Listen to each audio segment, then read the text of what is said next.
Let me ask you something. If Africa became one country tomorrow, not someday, not in theory, but tomorrow, do you honestly think the world would allow it to succeed? Because if Africa united, it wouldn't just be another nation.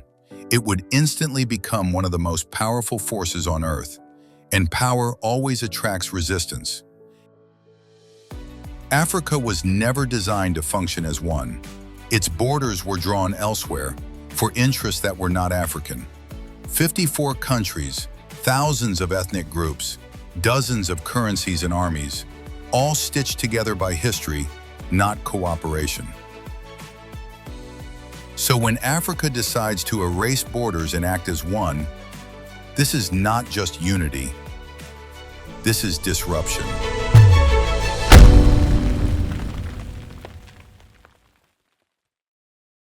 Month 1, the announcement. African leaders announce a continental union, borders open, visas removed. A single African passport is promised. For ordinary Africans, this moment feels emotional, not because life becomes perfect overnight, but because Africa is choosing itself. While the streets celebrate, global powers pause and reassess. Month 2, movement. Millions begin to move across the continent. Workers chase opportunity, families seek safety, young people follow hope. But movement brings pressure. Cities strain. Jobs don't multiply instantly. And while people adapt slowly, criminal networks adapt fast. Month 3, the money problem. Without a unified currency, dozens of economies collide. Stronger economies protect themselves. Weaker ones absorb the shock. Prices rise, savings shrink, and quietly, foreign capital begins to exit. What the headlines call instability is really transition without protection. Month 4, who leads? Unity introduces an uncomfortable question. Who is really in charge?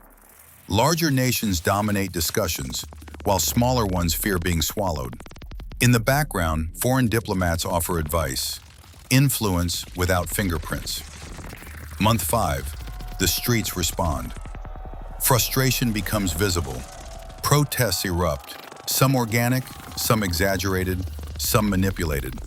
Social media amplifies fear faster than facts, and trust begins to erode. Month 6, damage control. Leaders push visible progress, a digital African passport, accelerated constitutional talks. International help arrives with conditions, reviving old memories of dependence and loss of control. Months 7, 8, something feels off. Strategic infrastructure failures appear. Pipelines, mines, supply routes. No one claims responsibility. Everyone denies involvement. In global politics, instability rarely arrives alone. Months 9, 10, security over dreams. Doubt enters first, security follows. A joint African defense framework is announced. Foreign military presence increases around the continent. Unity becomes strategic. Month 11, the red line. Africa announces plans for a resource-backed currency, gold, oil, rare earths. This is not branding. This is economic independence. Month 12.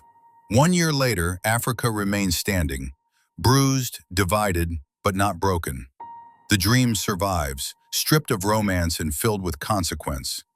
Foreign embassies stop advising and start warning. Trade deals pause. Accounts freeze. Quiet messages are delivered. Then one decision is made, quietly, without cameras, setting everything in motion.